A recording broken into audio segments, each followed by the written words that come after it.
ભરૂચ જિલ્લા સમસ્ત મુસ્લિમ સમાજ દ્વારા પહેલગામમાં થયેલા આતંકી હુમલાને કાયરતાપૂર્ણ કૃત્ય ગણાવી મૃતકોને શ્રદ્ધાસુમન અર્પણ કરવામાં આવ્યા હતા અને આતંકી અને તેમને સાથ આપનારા લોકોને પકડી ફાંસીની સજાની માંગ કરવામાં આવી હતી।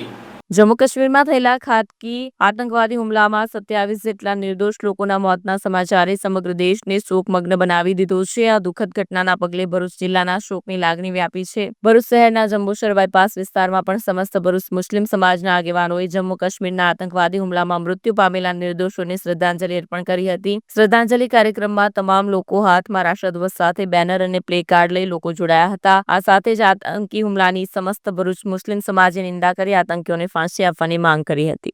रहमान रहीम गईकाले 22 तारीखे जे पहलगामમાં હુમલો થયેલો છે મુસ્લિમ સમાજ ભરૂચ તરફથી અમે એની નિંદા કરીએ અને જે લોકો ટુરિસ્ટ સિવિલિયન લોકો તે ફરવા ગયેલા ખાસ કરીને એવી જગ્યા છે જે ફરવાનું સ્થળ છે અને આતંકવાદીઓ જે રીતે આ લોકોને રફ કન્ડિશનથી માર્યા અને તકરીબન 28 થી 29 લોકો મૃત્યુ પામેલા છે।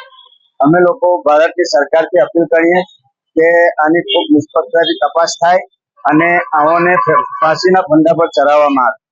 આ જે હાલતથી આપણો દેશ ગુજરી રહેલો છે એ દેશના મુસલમાનો હિન્દુસ્તાનના બધા જ મુસલમાનો આયરા ગમની અંદર શરીક છે અને આના માટે ખૂબ દુઆ માંગીએ કે જે લોકો જતાયા એમના પરિવારને અલ્લાહ તાલા સબર અતા ફરમાવે અને જે ઘાયલ થયેલા છે જખ્મી થયેલા છે હોસ્પિટલોમાં છે એમને અલ્લાહ તાલા જલ્દ અજ જલ્દ સિહતે કામિલા દાઈમા મુસ્તમિલા અતા ફરમાવે।